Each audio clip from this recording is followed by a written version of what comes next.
You're adjusting my camera because Facebook has changed the way they do their lives, and sometimes they show a little bitty teeny tiny preview, which is impossible for me with my visual challenges to see. But I figure it out and I just adjust as I go. So today we are, of course, working on mental health and well-being. We'll finish up this month, meaning tomorrow, on that. We're on step 6 of our IDEANCE process. I didn't grab it yet. And step 6 is C for celebrate. We want to celebrate not just achieving our final destination, but achieving some milestones or steps along the way. So if you haven't yet, I would challenge you today to come up with some different checkpoints along the way between where you are right now and the goal you want to achieve by the end of the year. Maybe you just check in once a month, or maybe you just check in once a week with the specific goal that you're working on that you want to get by the end of the year. Mine is positive outlook, much less negative self-talk, a much more positive view of myself with respect to this challenge, and with respect to my business and my companies with respect to the Supersize Your Business part of this, and where I share this as well. So what do you want to celebrate? Celebrate things like the journey, lessons learned, every lesson learned, which means you probably made a mistake or something didn't work as planned.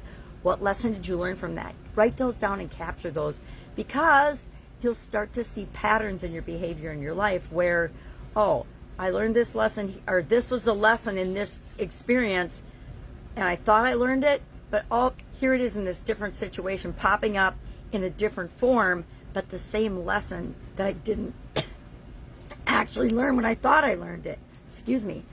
I don't think I talked that much yesterday. Celebrate, like I mentioned, milestones, key points that keep you motivated and moving toward the goal, the thing that you want. Celebrate the process and progress. Sometimes we'll have to do something 10 times before it actually starts to work for us. I know, seems ridiculous and like a lot, but it's true. Look at all the success stories of famous people that made maybe hundreds or even thousands of attempts before they actually achieved the thing that they were trying to do. I always think Thomas Edison, because that's the example almost everybody uses, but people like Louise Hay, Colonel Sanders. I mean, there's so many examples of people that have achieved great things because they didn't give up. They were consistent. They were true to their goals and objectives and their purpose and what they were trying to achieve. And they just kept going until they achieved what it was that they wanted. And then, guess what? They picked something else and achieved even more. Celebrate. I always celebrate continuous improvement. Now, how do we celebrate? That is entirely up to you. Each and every one of us gets to decide and define what celebration means for us. For me, it might mean I go spend a couple of hours by a body of water and just think and process and plan and dream and visualize and meditate and do whatever it is that I want. Or it might be that I just go for a walk. A lot of times to celebrate, I just go for a walk.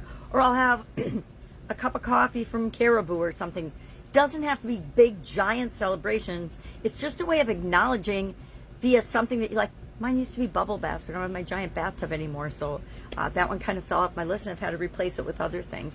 But pick, and I used to always have a couple of lists on my refrigerator, and I don't now because I live with other people, but one was my ongoing top priority goals and objectives. So when I'd go to the refrigerator, I'd see that, and it was just a constant reminder of what it was that I was working on and working toward.